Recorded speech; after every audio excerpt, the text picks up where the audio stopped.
नमस्कार दोस्तों, आप सभी का मेरे YouTube चैनल में हार्दिक स्वागत है, अभिनंदन है। जय श्री कृष्णा। गीता साधक संजीवनी अध्याय पहला, श्लोक 28, 29, 30 और 31। अर्जुन बोले, हे कृष्ण, युद्ध की इच्छा वाले इस कुटुंब समुदाय को अपने सामने उपस्थित देखकर मेरे अंग शीतल हो रहे हैं और मुख सूख रहा है तथा मेरे शरीर में कंपकंपी आ रही है एवं मेरे रोंगटे खड़े हो रहे हैं।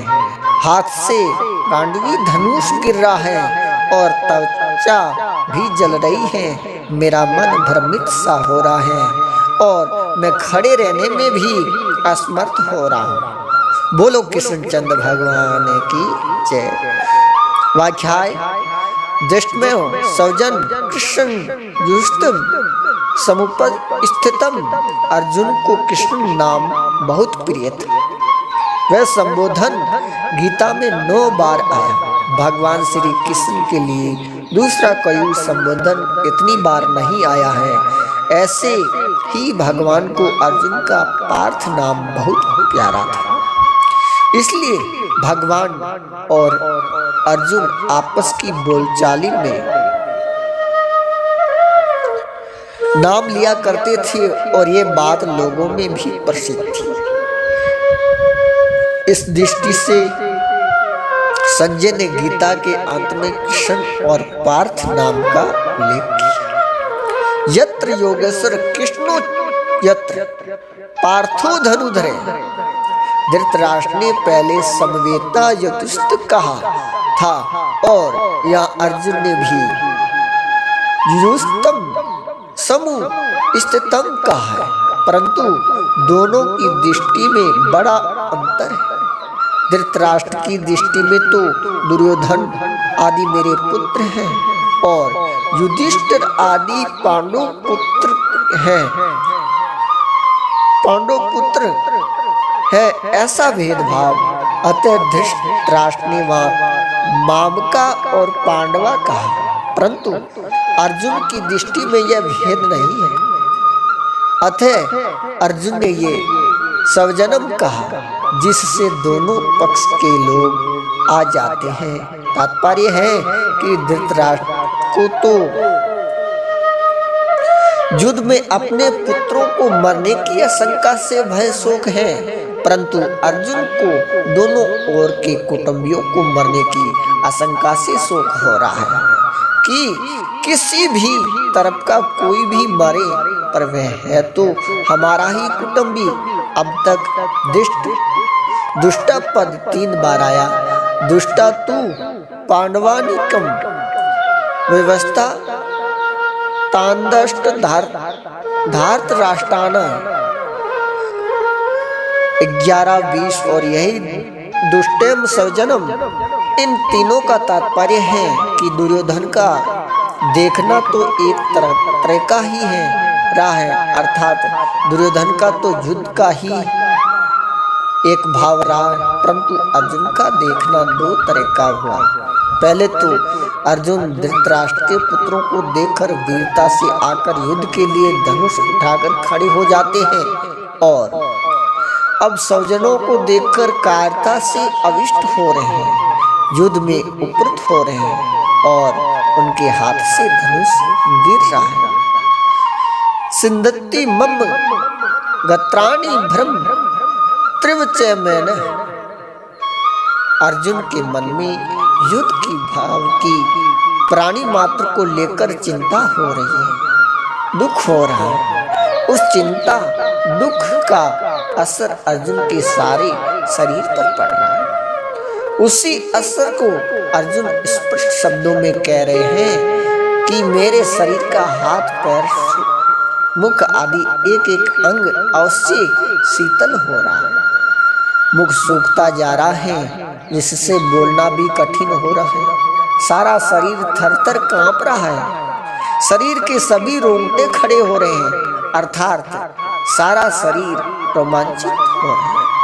जिस गांडवी धनुष की प्रत्युच्च टंकार से शत्रु भयभीत हो जाते हैं, वही गांडवी धनुष आज मेरे हाथ से गिर रहा है। त्वचा में, सारे शरीर में जलन हो रही है, मेरा मन भ्रमित हो रहा है। अर्थात मेरे को क्या करना चाहिए और क्या नहीं करना चाहिए यह भी नहीं सूझ रहा है। यहाँ युद्ध भूमि में रथ पर खड़े रहने में भी मैं असमर्थ हो रहा हूँ। ऐसा लगता है कि मैं मूर्छित होकर गिर पड़ूंगा। ऐसा अनर्थकार युद्ध में खड़ा रहना भी एक पाप मालूम देता है। 31 श्लोक। हे केशव, मैं लक्षणों शकुनों को भी विपरीत देख रहा हूँ और युद्ध में सज्जनों को मारकर अक्षय लाभ भी नहीं देख रहा। वाक्य है निमित्तानि च पश्यामि विपरीतानि केशव। हे केशव, मैं शकुनों को भी विपरीत ही देख रहा हूँ।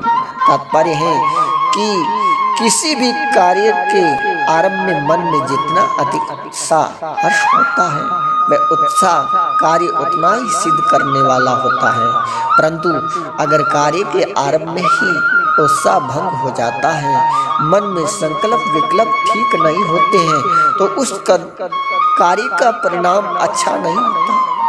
इसी भाव से अर्जुन कह रहे हैं कि अभी मेरे शरण में अवयवों का शीतल होना, कंप होना, मुख का सूखना आदि जो लक्षण हो रहे हैं, ये व्यक्तिगत सुकून भी ठीक नहीं हो रहे हैं। इससे सिवाय आकाश में उत्काल पात होना, असमय में ग्रहण लगना, भूकंप होना, पशु पक्षियों का भयंकर बोली बोलना, चंद्रमा के काले पशु पक्षियों को भयंकर बोली बोलना, चंद्रमा के चीख का मिट सा जाना, बादलों की रक्त की वर्षा होना आदि जो पहले सुकून हुए हैं वे भी ठीक नहीं हुए हैं। इस तरह जो पहले सुकून हुए हैं वे भी ठीक नहीं हुए हैं। अभी के और पहले के दिन दोनों सुकूनों की ओर देखता हूँ तो मेरे को ये दोनों ही सुकून विपरीत अर्थात भावी अनिष्ट के सूचक दिखते हैं।